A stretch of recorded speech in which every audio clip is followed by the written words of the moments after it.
In today's video, we're going to dive deeper into one of the main considerations that you need to take for offshore financial planning, and this is offshore banking.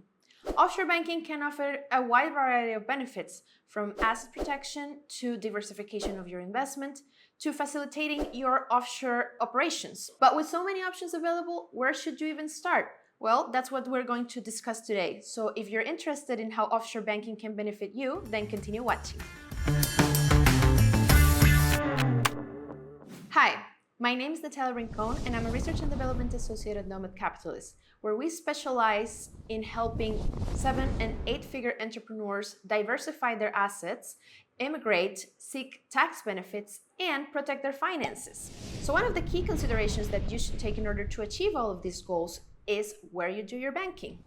You know, there are so many options available in the world that you should really consider the best alternative that is tailored for your needs. Whether that is being a global entrepreneur and conducting business all over the world, or maybe you're a digital nomad or a business person that continuously travels to many different places. Or maybe you're just looking to diversify your investments. If any of the aforementioned situations applies to you, you should definitely consider having an offshore bank account that will allow you more freedom and follow you wherever you go. So today we're going to explore some of the top advantages and hotspots for offshore banking. And who knows, maybe you will find some interesting new information that will guide you better towards opening a new bank account in a different location. So let's start by defining what exactly is an offshore bank account. Well, basically an offshore bank account is a bank account that you open in a jurisdiction that is located outside the country where you personally reside. So for example, if you're a UK resident and you open a bank account in the US, that is considered an offshore bank account on itself. In the case of a company, for example, an offshore bank account is a bank account that is opened for the company as well in a jurisdiction outside the country of incorporation of said company. Offshore bank accounts are very useful to manage your financial obligations worldwide. For example, they can give you access to some investment markets that you wouldn't have access to otherwise. They can help you manage your finances and have deposits in many different currencies.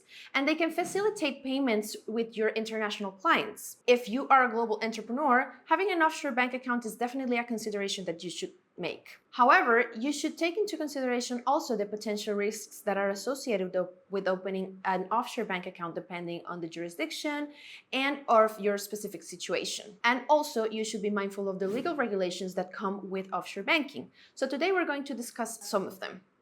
For instance, we have the Common Reporting Standard. So the Common Reporting Standard is an automatic exchange of information specifically related to banking that countries subscribe to in order to obtain information from other allied countries into where their residents are banking if offshore. So basically what it requires is for financial institutions to report the information about their foreign account holders to their respective tax authorities. Therefore, if you have banking in CRS jurisdiction, likely your account details will be automatically shared with your country's tax authorities, which wouldn't give you the level of privacy that you maybe are seeking. And if you are a US taxpayer or a US person, you have probably heard before about FATCA. So FATCA stands for Foreign Account Tax Compliance Act, which basically means that US law requires all financial institutions to report to the IRS of any bank accounts held by US taxpayers outside of the US if they go beyond $10,000 deposits. If you are a US resident, no matter where you bank,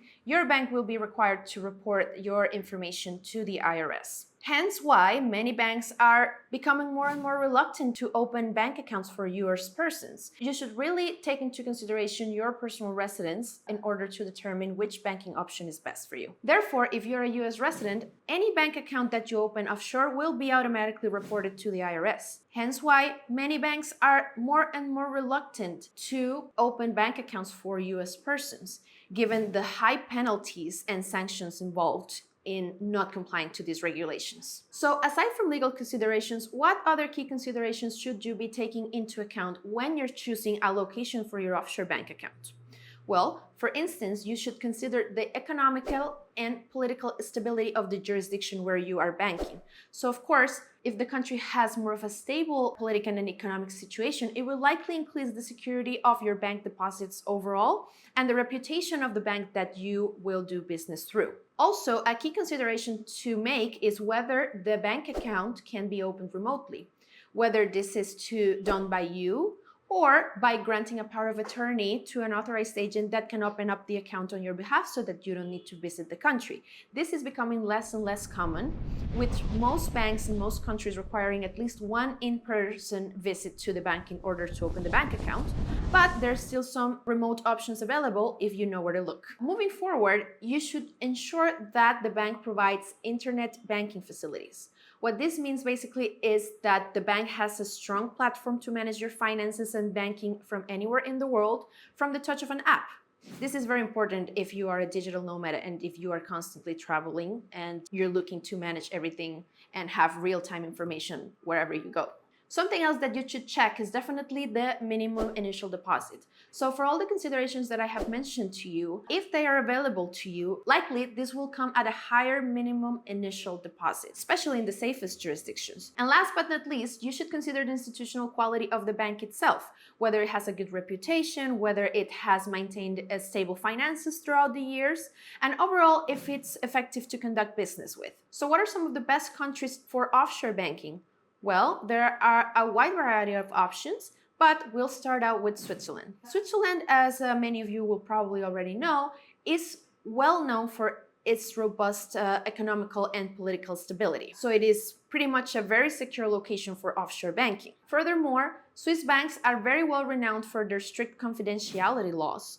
So basically, account ownership information is not publicly disclosed. And last but not least, Swiss banks are pretty much used to significant asset management volumes. Swiss banks manage trillions of dollars in foreign assets, so they're very much safe haven for international wealth if you're able to meet their minimum deposit requirements. Next off, we have Hong Kong. So Hong Kong as a jurisdiction is a leading financial and business center on its own. Did you know that 75 out of the 100 largest banks in the world are located in Hong Kong? This definitely offers a wide variety of leading financial services. Furthermore, Hong Kong is a very attractive hub to do business, also due to its legal regulations. For example, banks in Hong Kong have no restriction on the inflow and outflow of funds, and they still offer remote account openings. So you can pretty much open up a bank account remotely without being physically present in the country, and this is very viable. Also, Hong Kong provides direct access to the Chinese market,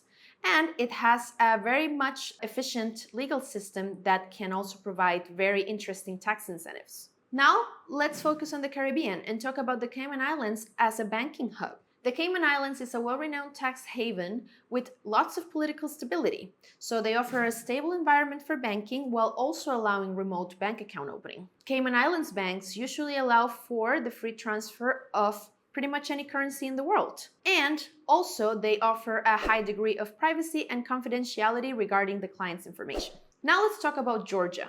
So Georgia is very interesting because it is a non-common reporting standard country. So the bank account information wouldn't automatically be shared with the country of your residence. Furthermore, it is very easy to open a bank account in Georgia via power of attorney, so you don't necessarily need to go to get your bank account opened. And Georgian economy and Georgian banks offer very competitive interest rates on deposits in banking. Next off on our list, we have Singapore. Singapore is a very stable jurisdiction, both economically and politically, which offers a lot of safety in banking. Furthermore, they have no capital gains tax.